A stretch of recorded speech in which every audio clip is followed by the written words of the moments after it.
ನಮಸ್ಕಾರ. ಈ ಚಂದಾಮ ಕಥೆನ ನಾನು 2005ನೇ ಇಸ್ವಿ ಜನವರಿ ತಿಂಗಳಿಂದ ತಗೊಂಡಿದ್ದೀನಿ. ಈ ಒಂಥರ ಜಾನಪದ ಕಥೆಗಳು ತುಂಬ ಚೆನ್ನಾಗಿರುತ್ತೆ ಕೇಳೋಕ್ಕೂ. ಹಳೆಯ ಕಾಲದಿಂದ ಅದು ಬಾಯಿಂದ ಬಾಯಿಗೆ ಹೇಳಿ ಹೇಳಿ ಹೇಳಿ ಜಾನಪದವಾಗಿ ಒಂದೊಂದು ಕಡೆಗೂ ಒಂದೊಂದು ಲ್ಯಾಂಡ್ಮಾರ್ಕ್ ಥರ ಆ ಕಥೆ ತುಂಬ ಚೆನ್ನಾಗಿರುತ್ತೆ. ಇದು ಜಪಾನ್ ದೇಶದ ಕಥೆ. ಸಮುದ್ರದ ನೀರು ಯಾಕೆ ಉಪ್ಪುಪ್ಪಾಗಿರುತ್ತೆ ಅಂತ ಬೇಕಾದಷ್ಟು ಥರ ಕಥೆಗಳಿರುತ್ತೆ. ಅದರಲ್ಲಿ ಜಪಾನ್ ದೇಶದ ಈ ಕಥೆಯನ್ನು ನಾನು ಹೇಳ್ತಾ ಇದ್ದೀನಿ. ಇವಾಗ ಒಂದಾನೊಂದು ಗ್ರಾಮದಲ್ಲಿ ಸುಜು ಯಮಾರ್ ಅಂತ ಇಬ್ಬರು ಸ್ನೇಹಿತರಿರ್ತಾರೆ. ಸುಜು ಯಮಾರ್. ಸುಜು ತುಂಬ ಬಲವಾಗಿ ಚುರುಕಾಗಿರ್ತಾನೆ. ಯಮಾರ್ ತುಂಬ ಸೋಮಾರಿ.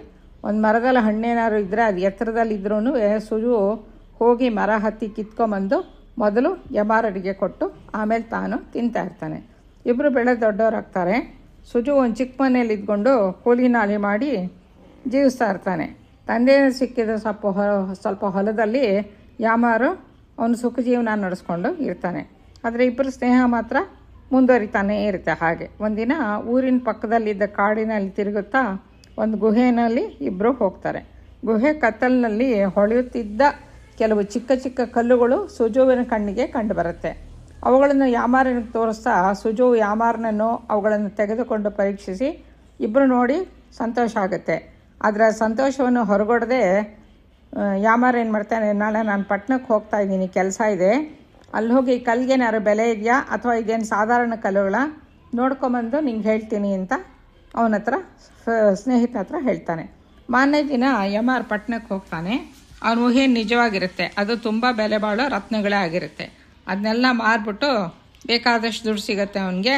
ಅದನ್ನೆಲ್ಲ ತಗೊಂಡು ಸ್ನೇಹಿತ ಸುಜುಗೆ ಕೆಲವು ನಾಣ್ಯಗಳನ್ನು ಮಾತ್ರ ಕೊಡ್ತಾ ಆ ಕಲ್ಲು ಏನು ಪ್ರಯೋಜನ ಬರೋದು ಕಲ್ಲುಗಳು. ಆದರೂ ಯಾರೋ ಒಬ್ಬ ಧನಿಕ ಹೂದಾನಿ ಅಲಂಕರಿಸೋಕ್ಕೆ ಆ ಕಲ್ಲು ನಂಗಿರಲಿ ಎಂದ. ಅದನ್ನು ತೊಗೊಂಡೋದ್ರಿಂದ ಅವ್ನು ಕೊಟ್ಟಿದ್ರಲ್ಲಿ ನೀನು ಅರ್ಧ ಭಾಗ ಕೊಟ್ಟಿದ್ದೀನಪ್ಪ ಅಂತ ಸುಳ್ಳು ಹೇಳ್ಬಿಡ್ತಾನೆ. ಆ ಹಣದಿಂದ ಯಮಾರನು ಸಕಲ ಸೌಕರ್ಯಗಳನ್ನು ಏರ್ಪಡಿಸ್ಕೊಂಡು ನಮ್ಮ ತಾತನ ಕಾಲದಲ್ಲಿ ಬಚ್ಚಿಟ್ಟಿದ್ದ ನಿಧಿ ನನಗೆ ಸಿಕ್ತು ಅಂದ್ಬಿಟ್ಟು ಒಂದು ದೊಡ್ಡ ಮನೆ ಮಾಡಿಕೊಂಡು ತನ್ನ ಜೀವನವನ್ನು ತಾನು ನೋಡ್ಕೊತಾನೆ. ಸ್ನೇಹಿತ ಧನಿಕನಾಗಿದ್ದನ್ನು ತಿಳಿದು ಸಂತೋಷ ಪಡ್ತಾನೆ ಸುಜು. ನಮಗೇನಾದರೂ ಅವಶ್ಯಕತೆ ಏರ್ಪಟ್ಟಾಗ ಅವ್ನು ಸಹಾಯ ಮಾಡ್ಬೋದಲ್ವೇ ಅಂತ ಪತ್ನಿ ಜೊತೆ ಹೇಳ್ತಾನೆ.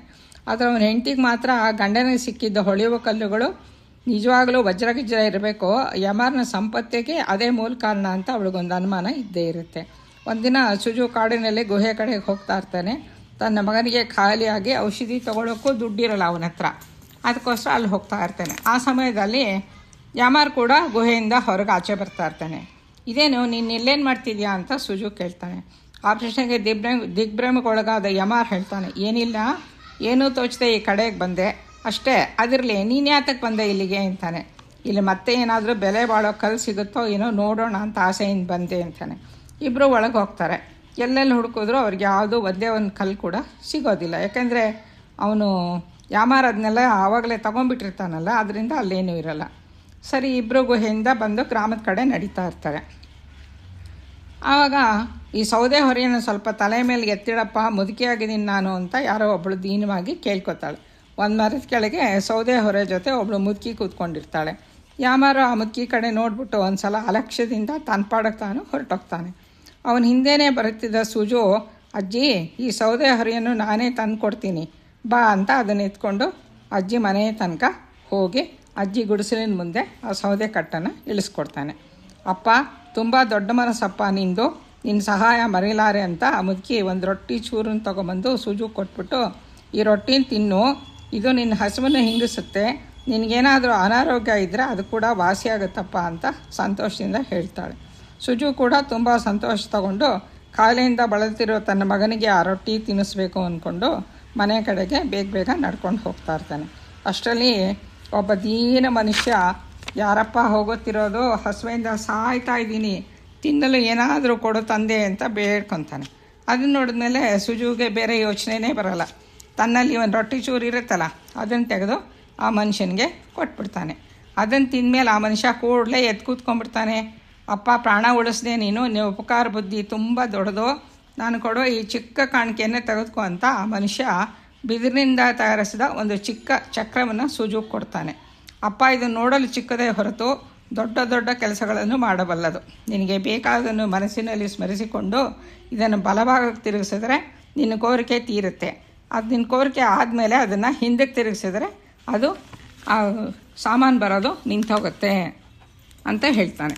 ಆದರೆ ಯಾವಾಗಲೂ ಇದನ್ನೇ ಅವಲಂಬಿಸ್ಕೊಂಡು ನಿನ್ನ ಜೀವನ ಕಳಿಬಾರ್ದು. ನೀನು ಪ್ರಾಮಾಣಿಕವಾಗಿ ದುಡಿದು ನಿನಗೆ ಬೇಕಾದೆಲ್ಲವನ್ನು ನೀನೇ ಹೊಂದಿಸ್ಕೊಂಡ್ಮೇಲೆ ಈ ಚಕ್ರನ ಸಮುದ್ರಕ್ಕೆ ಹಾಕ್ಬಿಡ್ಬೇಕು ಅಂತ ಎಚ್ಚರಿಸ್ತಾನೆ ಆ ಮನುಷ್ಯ. ಸುಜು ಅವನಿಗೆ ಕೃತಜ್ಞತೆ ಹೇಳಿಬಿಟ್ಟು ಆ ಚಕ್ರ ತಗೊಂಡು ಮುಂದಕ್ಕೆ ಹೋಗ್ತಾನೆ. ಒಂದು ಬಿದಿರಿನ ಚಕ್ರ ಕೇಳಿದ್ದೆಲ್ಲ ಕೊಡುತ್ತೆ ಅಂತ ಸುಜುಗೆ ನಂಬಿಕೆ ಬರಲ್ಲ. ಅವನೀಗ ಮಗನಿಗೆ ವೈದ್ಯ ಮಾಡಿಸಲು ಸ್ವಲ್ಪ ಹಣ ಬೇಕಾಗಿರುತ್ತೆ. ತನ್ನ ಸ್ನೇಹಿತೆಯಾದ ಯಮಾರ್ ಮನೆಗೆ ಹೋಗ್ತಾನೆ. ಅಲ್ಲಿ ಹೋಗ್ಬಿಟ್ಟು, ಮಿತ್ರ, ನನ್ನ ಮಗನಿಗೆ ಕಾಯಿಲೆ, ಸ್ವಲ್ಪ ಹಣ ಬೇಕು ಅಂತಾನೆ. ಸುಜು, ಮನೆಗೆ ಬಂದಿದ್ಯಾ, ಬೇಕಾದ್ರೆ ಊಟ ಮಾಡೋಣ ಅಷ್ಟೇ ಹೊರತು ನನಗೀಗ ತುಂಬ ಸ್ನೇಹಿತರಿದ್ದಾರೆ. ಕಾಯಿಲೆ ಬಿದ್ದ ಸ್ನೇಹಿತರ ಮಕ್ಕಳಿಗೆಲ್ಲ ವೈದ್ಯ ಚಿಕಿತ್ಸೆ ಮಾಡ್ಸೋಕ್ಕೆ ಹಣ ಕೊಡೋಕ್ಕಾಗುತ್ತಾ, ನನಗೆ ಸಾಧ್ಯ ಇಲ್ಲ, ಹೋಗು ಅಂತ ಅಂದ್ಬಿಡ್ತಾನೆ.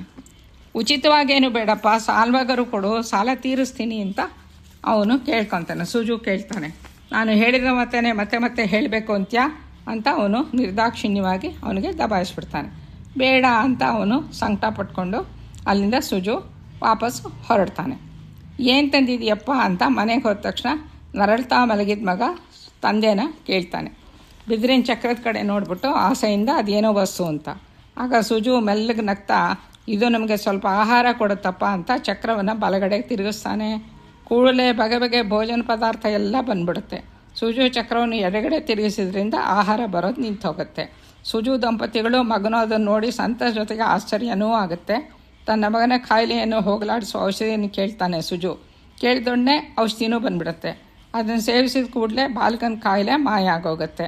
ಅಷ್ಟರಲ್ಲಿ ರಭಸವಾದ ಮಳೆ ಬರುತ್ತೆ. ಮನೆ ಮೇಲ್ಛಾವಣಿ ಎಲ್ಲ ಬೀಳೋ ಹಂಗಾಗೋಗುತ್ತೆ. ನಮಗೊಂದು ಒಳ್ಳೆ ಮನೆ ಬೇಕು ಅಂತ ಚಕ್ರವನ್ನು ತಿರುಗಿಸ್ತಾನೆ ಸುಜು. ತಕ್ಷಣ ಅವನ ಕೋರಿಕೆ ನೆರವೇರಿ ಆ ಪ್ರಾಂತ್ಯದಲ್ಲೇ ಅತ್ಯಂತ ಸುಂದರವಾದ ಸುಜುವಿನ ಮನೆ ಬಂದ್ಬಿಡುತ್ತೆ. ಅದು ನೋಡಿ ಗ್ರಾಮದವರೆಲ್ಲ ಬೆರಗ ಹೋಗ್ತಾರೆ.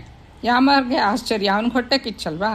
ಆಶ್ಚರ್ಯದಿಂದ ಮನೆಯೊಳಗೆ ಬಿಟ್ಟು, ಇದು ಹೇಗೆ ಸಾಧ್ಯ ಆಯಿತು ನಿಮಗೆ ಅಂತ ಸ್ನೇಹಿತನ ಕೇಳ್ತಾನೆ. ಎಲ್ಲ ದೇವ್ರ ದಯೆ ಅಂದ್ಬಿಡ್ತಾನೆ ಸುಜು. ಸುಖಕರವಾದ ಜೀವನ ನಡೆಸಲು ಬೇಕಾದ ಸೌಕರ್ಯ ಎಲ್ಲವನ್ನು ಸುಜುವು ಮಾಯಾಚಕ್ರದ ಮೂಲಕ ಕಾಲಕ್ರಮೇಣ ಕೂಡಿಸಿ ಇಟ್ಕೊತಾನೆ. ಯಮಾರನಿಗೆ ಸ್ನೇಹಿತನ ಸ್ಥಿತಿ ನೋಡಿ ಮನಃಶಾಂತಿ ಇರಲ್ಲ, ಅವನಿಗೆ ಅಸೂಯಲ್ಲ, ನಿದ್ರೇನೂ ದೂರ ಆಗೋಗುತ್ತೆ. ಹಗಲು ರಾತ್ರಿನದೇ ಸುಜುವಿನ ಮನೆ ಸುತ್ತಲೂ ತಿರುಗಾಡ್ತಾ ಕಿಟಕಿ ಮೂಲಕ ಅವ್ರ ಮನೇಲಿ ಏನು ನಡೆಯುತ್ತೆ ಅಂತ ಬಾಗಿ ನೋಡ್ತಾ ಇರ್ತಾನೆ. ಹೆಂಗಾದ್ರೂ ಮಾಡಿ ಅವ್ನಿಗೆ ಹೇಗೆ ಐಶ್ವರ್ಯ ಬಂತು ತಿಳ್ಕೊಬೇಕು ಅಂತ ಅವನ ಮನಸ್ಸಿರುತ್ತೆ. ಒಂದಿನ ರಾತ್ರಿ ಸಮಯದಲ್ಲಿ ಸುಜು ಮಹಾಚಕ್ರ ತಿರುಗಿಸ್ಬಿಟ್ಟು ಮನೆಯಲ್ಲಿ ಪೂಜೆ ಮಾಡೋಕ್ಕೆ ಒಂದು ದೇವ್ರ ಶಿಲಾ ವಿಗ್ರಹ ಬೇಕು ಅಂತ ಕೇಳ್ಕೊತಾನೆ. ವಿಗ್ರಹ ಬಂದ್ಬಿಡುತ್ತೆ. ಬಂದ ತಕ್ಷಣ ಅವ್ರ ಹೆಂಡತಿ ಜೊತೆಗೆ, ನಾವು ಈ ಚಕ್ರವನ್ನು ಸಮುದ್ರಕ್ಕೆ ಹಾಕೋ ಕಾಲ ಬಂದ್ಬಿಡ್ತು, ನಾವು ಬೇಕಾದೆಲ್ಲ ಹೊಂದಿಸ್ಕೊಂಡಿದ್ದಾಯ್ತು, ಇನ್ನು ಮುಂದೆ ಕಷ್ಟಪಟ್ಟು ನಾವೇ ಸಂಪಾದಿಸ್ಕೊಳ್ಬೇಕು, ಅದನ್ನು ಮರಿಬಾರ್ದು ಅಂತ ಹೇಳ್ತಾನೆ. ನೀವು ಹೇಳೋದು ನಿಜ ಅಂತಾಳೆ ಹೆಂಡತಿ. ಅವರಿಬ್ಬರೂ ಮಲ್ಕೊಂಡ್ಬಿಡ್ತಾರೆ. ಕಿಟಕಿ ಬಳಿ ನಿಂತು ಕೇಳಿಸ್ಕೊತಾನಲ್ಲ ಯಮಾರು, ಅವನಿಗೆ ಈಗ ನಿಜವಾದ ರಹಸ್ಯ ತಿಳಿದು ಹೋಗುತ್ತೆ. ಅವನೇನು ಮಾಡ್ತಾನೆ, ಸುಜು ದಂಪತಿಗಳು ನಿದ್ದೆ ಮಾಡಿದ ತಕ್ಷಣ ಆ ಚಕ್ರನ ಕದ್ಕೊಂಡ್ಬಿಟ್ಟು ಹೊಟ್ಟೋಗ್ತಾನೆ. ಮಾರನೇ ದಿನವೇ ಒಂದು ದೊಡ್ಡ ದೋಣಿ ತೊಗೊತಾನೆ. ಸ್ವಲ್ಪ ದೂರದಲ್ಲಿದ್ದ ಒಂದು ದೀಪಕ್ಕೆ ಹೊರಡ್ತಾನೆ. ಸಕಲ ಸೌಕರ್ಯಗಳನ್ನೇ ಅಲ್ಲೊಂದು ಸುಂದರ ವಿಲಾಸ ಯೋಗ್ಯ ಭವನ ಸೃಷ್ಟಿಸ್ಕೊಂಡು ತನ್ನ ಹೆಂಡತಿ ಮಕ್ಕಳೊಡನೆ ಅಲ್ಲಿದ್ದು ಬಿಡೋದು ಅಂತ ಅವನ ಯೋಚನೆ ಆಗಿರುತ್ತೆ. ಹಾಗೆ ಮಾಡೋದ್ರಿಂದ ನಾನು ಕಳ್ತನ ಮಾಡಿದೆ ಚಕ್ರ ಅಂತ ಯಾರಿಗೂ ಗೊತ್ತಾಗಲ್ಲ ಅಂತ ಅವನು ಅಂದ್ಕೊಂಡಿರ್ತಾನೆ. ದೋಣಿಯಲ್ಲಿ 1 ಗಂಟೆ ಕಾಲ ಪ್ರಯಾಣ ಮಾಡಿದಾಗ ಹಸಿವೆ ಆಗುತ್ತೆ. ಆಗ ತೊಗೊಂಡೋಗಿದ್ದು ಬುತ್ತಿ ಬೀಸ್ತಾನೆ. ಬುತ್ತಿನಲ್ಲಿ ರೊಟ್ಟಿಗೆ ಉಪ್ಪು ಕಮ್ಮಿ ಆಗಿರುತ್ತೆ. ಆವಾಗ ಅವನಿಗೆ ಚಕ್ರ ಕೊಡದೆ ಉಪ್ಪು ಅಂತ ಹೊಳೆಯುತ್ತಲ್ಲ, ಚಕ್ರವನ್ನು ತಿರುಗಿಸ್ಬಿಟ್ಟು ಉಪ್ಪು ಬೇಕು ಅಂತಾನೆ. ಕೂಡಲೇ ಅವನ ಎದುರಿಗೆ ಒಂದು ಉಪ್ಪಿನ ರಾಶಿನೇ ಬಂದ್ಬಿಡುತ್ತೆ. ಆದರೆ ಆ ರಾಶಿ ಸರ್ಸರ್ನೆ ಬೆಳೀತಾ ಹೊಟ್ಟೋಗುತ್ತೆ. ದೋಣಿಯಲ್ಲಿ ಉಪ್ಪಿನ ಭಾರ ತಡ್ಕೊಳಕ್ಕಾಗಲ್ಲ. ಅವಾಗ ಅವನು ಹೆದರೋ ಹೋಗ್ತಾನೆ, ಏನು ಮಾಡೋದು ಅಂತ ಅವ್ನಿಗೆ ಗೊತ್ತಾಗಲ್ಲ. ಎಡಕ್ಕೆ ತಿರುಗಿಸ್ಬೇಕು ಅಂತ ಅವ್ನಿಗೆ ಗೊತ್ತಿರಲ್ವಲ್ಲ.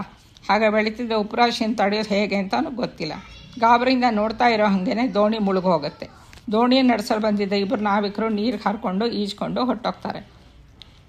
ಯಾಮಾರನಿಗೆ ಈಜು ಬರದೇ ಇದ್ದಿದ್ದರಿಂದ ದೋಣಿಯೊಡನೆ ಸಂಸಾರ ಸಮೇತ ಸಮುದ್ರದ ತಳವನ್ನು ಸೇರ್ಕೋಬೇಕಾಗತ್ತೆ. ಮಾಯಾಚಕ್ರ ಈಗಲೂ ಉಪ್ಪನ್ನು ಸೃಷ್ಟಿಸ್ತಾನೇ ಇದೆ. ಸಮುದ್ರದ ನೀರೆಲ್ಲ ಉಪ್ಪಾಗಿ ಬದಲಾಯಿತು. ಸಮುದ್ರದಲ್ಲಿ ಎಷ್ಟೇ ಮಳೆ ಸುರಿದರೂ, ಹೊಳೆ ನೀರು ಸೇರಿದರೂ ಉಪ್ಪಿನ ಸಾರವು ಕಡಿಮೆ ಆಗದಂತೆ ಇಂದಿಗೂ ಆ ಚಕ್ರವು ಉಪ್ಪನ್ನು ಸೃಷ್ಟಿಸುತ್ತಲೇ ಇದೆಯಂತೆ. ಇದು ಸಮುದ್ರದ ನೀರು ಉಪ್ಪಾದ ಕಥೆ. ನಮಸ್ಕಾರ.